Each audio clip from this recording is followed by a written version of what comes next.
Albert Einstein, जिनकी theories ने दुनिया की साइंस को हमेशा हमेशा के लिए बदल दिया, उनकी जिंदगी में एक वक्त ऐसा भी आया था जब वो 9 सालों तक नौकरी के लिए दर दर भटक रहे थे। यहाँ तक के उनके क्लास फेलोज में अगर किसी की जॉब नहीं लगी थी तो वो सिर्फ आइंस्टाइन ही थे। लेकिन किसने सोचा था जो लड़का स्कूल में सबसे स्लो लर्नर समझा जाता था, एक दिन उसके दरवाजे पर इजराइल के प्रेसिडेंट बनने की ऑफर आएगी। आइंस्टाइन ने इस इजरायली एम्बेसडर को क्या जवाब दिया और वो क्या वजूहात थीं जिनकी वजह से इतने इंटेलिजेंट शख्स को कोई जॉब पर रखने को तैयार नहीं था। जेम टीवी की वीडियोस में एक बार फिर से खुशामदीद। नाज़रीन, एल्बर्ट आइंस्टाइन 1879 में जर्मनी के शहर उल्म में पैदा हुए। बचपन में ही उनको अजीब नजरों से देखा जाता था क्योंकि वो दूसरे बच्चों की तरह नहीं थे। वो बहुत स्लो लर्नर थे, लेट बोलना शुरू किया और स्कूल में टीचर्स उनको एवरेज या कमजोर स्टूडेंट समझते थे। पर इसके पीछे वजह ये थी कि आइंस्टाइन हर चीज को क्यूरियोसिटी की निगाह से देखते थे। स्कूल में अगर उनको कोई चीज समझ नहीं आती थी तो रट्टा लगाकर उसे याद करने के बजाय वो उसके कॉन्सेप्ट्स को समझने की कोशिश करने में लग जाते थे, जिसकी वजह से वो हमेशा कोर्स में पीछे रह जाते थे। आइंस्टाइन बचपन से ही काफी क्रिएटिव थे और यही उनकी कमजोरी भी थी और बाद में उनकी ताकत भी बनी। आइंस्टाइन की अर्ली एजुकेशन म्यूनिक में हुई, जहां उनको जर्मन स्कूलिंग का स्ट्रिक्ट डिसिप्लिन बेस्ड सिस्टम बिल्कुल पसंद नहीं था। एक वक्त आया जब तंग आकर आइंस्टाइन ने स्कूल छोड़ दिया और अपनी फैमिली के साथ स्विट्जरलैंड शिफ्ट हो गए ताकि वहां के लिबरल एजुकेशन सिस्टम में अपनी जगह बना सकें। वो वहां के ज्यूरिक पॉलिटेक्निक कॉलेज में फिजिक्स और मैथमेटिक्स में एडमिशन लेना चाहते थे। एंट्रेंस एग्जामिनेशन में उन्होंने मैथ्स और फिजिक्स के पेपर को फौरन सॉल्व कर लिया, लेकिन दूसरे सब्जेक्ट्स जैसा कि जियोलॉजी, लिटरेचर और पॉलिटिक्स में वो बुरी तरह फेल हुए। एंट्रेंस एग्जाम के बाद कॉलेज के प्रोफेसर ने आइंस्टाइन को अपने ऑफिस में बुलाया। वो आइंस्टाइन के मैथ्स और फिजिक्स के जवाबात देखकर काफी हैरान थे। वो जानना चाहते थे कि आइंस्टाइन को ये सब किसने पढ़ाया है, जिस पर आइंस्टाइन ने जवाब दिया कि उन्होंने ये सब खुद से पढ़ा है। पर दूसरे सब्जेक्ट्स जिनमें ज्यादातर सिर्फ रट्टा काम करता था, उनमें आइंस्टाइन बुरी तरह फेल हुए थे। प्रोफेसर ने उनको बताया कि अगर उनको इस कॉलेज में एडमिशन चाहिए तो सिर्फ मैथमेटिक्स और फिजिक्स काम नहीं करेगी। उनको दूसरे सब्जेक्ट्स की तैयारी करने के लिए वापस 1 साल स्कूल में लगाना होगा। मायूस होकर आइंस्टाइन को वापस 1 साल स्कूल में लगाना पड़ा और अगले साल खुशकिस्मती से वो ज्यूरिक पॉलिटेक्निक कॉलेज के एंट्रेंस एग्जाम में पास हो गए। पर कॉलेज में एडमिशन लेने से आइंस्टाइन की नेचर नहीं बदली। यहाँ पर भी वो बोरिंग लेक्चर्स को स्किप करते, खुद से पढ़ाई करते और प्रोफेसर से ज्यादा इम्प्रेस नहीं होते थे। यानी उनके आगे पीछे घूमना आइंस्टाइन की फितरत नहीं थी। इस सब का रिजल्ट ये निकला कि जब आइंस्टाइन 1900 में ग्रेजुएट हुए तो उनके प्रोफेसर्स ने उनको जॉब रिकमेंडेशन देने से इनकार कर दिया। अब बेशक वो ज्यादा ज़हीन थे, लेकिन आइंस्टाइन के पास कोई स्ट्रॉन्ग रेफरेंस नहीं था, कोई मेंटर नहीं था जो उनको एक एकेडमिक या रिसर्च जॉब दिला सके। उस दौर में साइंस की फील्ड में जॉब पाने के लिए प्रोफेसर की रिकमेंडेशन बहुत इंपॉर्टेंट होती थी और आइंस्टाइन उस रेस में पीछे रह गए।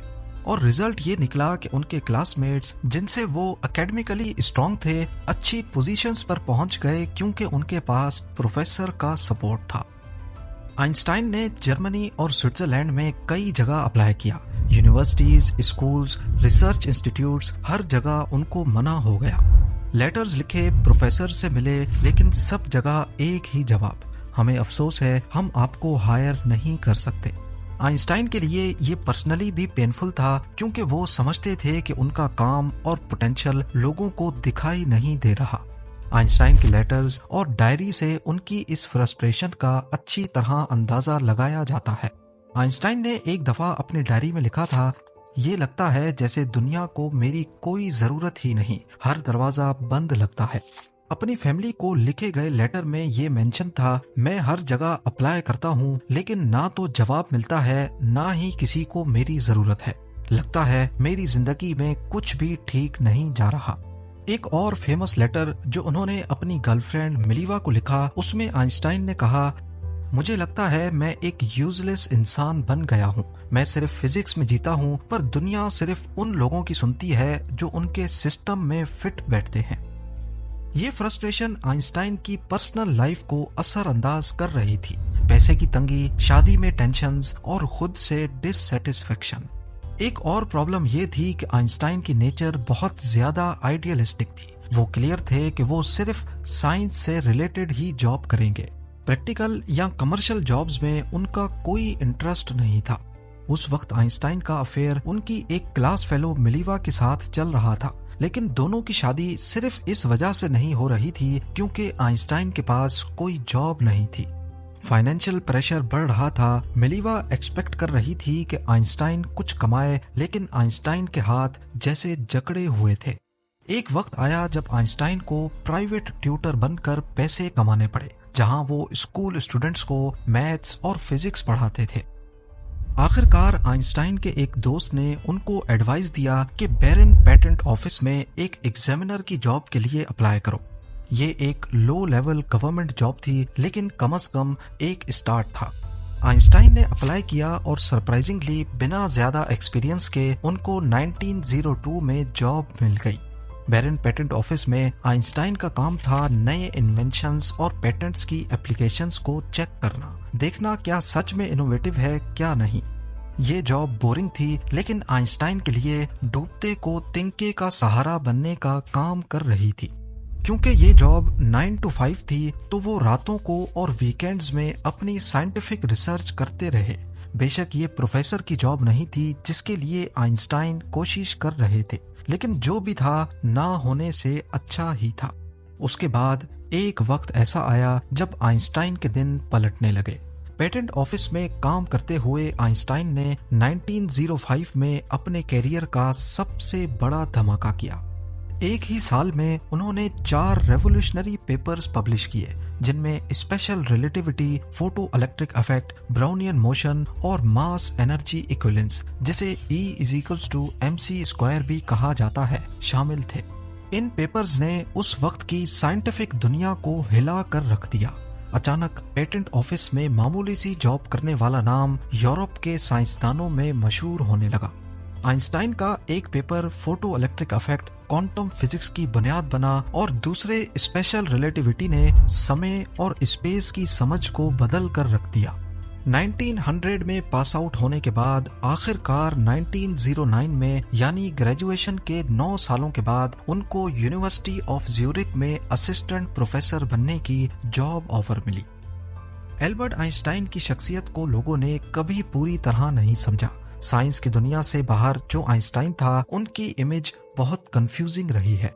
एक तरफ लोग उनको एक मजाकिया तरीके से दिखाते हैं, बिखरे हुए बालों वाला अजीब सा सोशली ऑकवर्ड साइंटिस्ट जो सिर्फ अपनी किताबों और थ्योरीज में घुसा रहता था। दूसरी तरफ वो एक सीरियस और इम्पोर्टेंट पॉलिटिकल रोल में भी दिखाई देते हैं।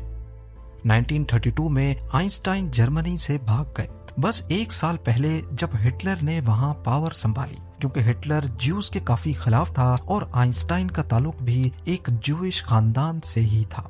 आइंस्टाइन अमेरिका चले गए और प्रिंसटन, न्यू जर्सी में थ्योरेटिकल फिजिक्स के प्रोफेसर बन गए। वो सिर्फ साइंस के हीरो ही नहीं, बल्कि पूरी दुनिया की ज्यूइश कम्युनिटी का एक फेमस और रिस्पेक्टेड चेहरा भी थे। इस दौरान ज्यूज की अपनी स्टेट इजराइल के बनने का अमल चल रहा था और पैलेस्टाइन में इसी मुद्दे को लेकर काफी जंगें हो रही थी। आखिरकार 1948 में इजराइल फॉर्मली वजूद में आ गया, लेकिन सिर्फ 4 सालों के बाद 1952 में इजराइल के पहले प्रेसिडेंट खैम वाइजमैन इंतकाल कर गए। अब ज्यूइश कम्युनिटी के सर पर कोई लीडर नहीं था, तो उस वक्त ज़ायोनिस्ट लीडर्स ने सोचा कि क्यों ना एल्बर्ट आइंस्टाइन को अगला प्रेसिडेंट बनाया जाए। आखिरकार वो एक जाने माने फिजिसिस्ट भी थे और समाज में इनकी इज्जत भी थी। मतलब वो एक साइंटिस्ट ही नहीं, एक पॉलिटिकल और कल्चरल आइकन भी बन चुके थे। 17 नवंबर 1952 को आइंस्टाइन को एक लेटर मिला। ये लेटर भेजा था अबा एबन ने, जो उस वक्त यूनाइटेड नेशंस में इजराइल का एम्बेसडर था। लेटर में लिखा था, इस लेटर के जरिए आपको प्राइम मिनिस्टर बेन गुरियो का पैगाम पहुंचाया जा रहा है कि अगर इजरायली पार्लियामेंट आपको वोट देकर इजराइल का प्रेसिडेंट बनाए तो क्या आप ये ऑफर कबूल करेंगे? अगर आप मान जाते हैं तो आपको इजराइल शिफ्ट होना पड़ेगा और वहां की सिटीजनशिप लेनी होगी। प्राइम मिनिस्टर की तरफ से यकीन दिलाया जाता है कि ऐसी सूरत में आपको अपना साइंटिफिक काम पूरी आजादी और सहूलत के साथ कंटिन्यू करने दिया जाएगा। ये बहुत बड़ा और इमोशनल ऑफर था, पर आइंस्टाइन के प्लान्स कुछ और ही थे। उन्होंने पलटकर जो जवाब दिया वो उनकी जिंदगी का एक और पहलू सामने लाता है। आइंस्टाइन ने जवाब में लिखा, मुझे इजराइल की तरफ से प्रेसिडेंट बनाने का जो ऑफर दिया गया है उससे मैं बहुत ज्यादा इमोशनल हूँ, लेकिन साथ ही उदास और शर्मिंदा भी हूँ कि मैं इसे कबूल नहीं कर सकता। मैं जिंदगी भर सिर्फ ऑब्जेक्टिव चीजों से डील करता आया हूँ, इसीलिए मेरे पास ना तो लोगों को संभालने की फितरत है और ना ही ऑफिशियल जिम्मेदारियां निभाने का तजर्बा। मतलब आइंस्टाइन ने खुद को पॉलिटिकल लीडरशिप के लायक नहीं समझा था। उस वक्त आइंस्टाइन की एज 73 इयर्स थी। जब उनको ये ऑफर मिला तो उन्होंने अपने घर में रुके हुए एक मेहमान को बताया था कि ये ऑफर बहुत ऑकवर्ड है। बाद में उन्होंने एक जेरूसलम के अखबार को, जो उनके लिए कैंपेन कर रहा था, ये भी समझाया कि मैं ऐसे किसी चांस का सामना नहीं करना चाहता जहां मुझे गवर्नमेंट के फैसलों के साथ चलना पड़े जो कभी मेरे ज़मीर के खिलाफ जा सकती हो। मतलब आइंस्टाइन सिर्फ इसलिए मना नहीं कर रहे थे कि वो पॉलिटिकली फिट नहीं थे, बल्कि इसलिए भी कि वो अपनी जिंदगी में कभी भी अपने ज़मीर के खिलाफ नहीं जाना चाहते थे, फिर चाहे कितनी भी बड़ी कुर्सी या इज्जत क्यों ना मिले। लोग जो जज्बाती तौर पर एक्साइटेड हो रहे थे आइंस्टाइन को प्रेसिडेंट बनाने के आइडिया पर, वो एक इम्पोर्टेंट बात भूल रहे थे कि आइंस्टाइन इजराइल के लिए सिंपैथेटिक जरूर थे, लेकिन वो कभी भी एक पैशनेट ज़ायोनिस्ट नहीं थे। जब आइंस्टाइन ने प्रेसिडेंट के ऑफर को ठुकरा दिया तो फॉर्मर प्राइम मिनिस्टर बेन गुरियो ने अपने असिस्टेंट को कहा कि अगर आइंस्टाइन ने ये ऑफर एक्सेप्ट कर लिया होता तो हमारे लिए बड़ी मुश्किल खड़ी हो जाती, क्योंकि 1946 में इजराइल बनने से 2 साल पहले आइंस्टाइन ने एक इंटरनेशनल कम्युनिटी के सामने कहा था कि स्टेट का आइडिया मेरे दिल में नहीं है।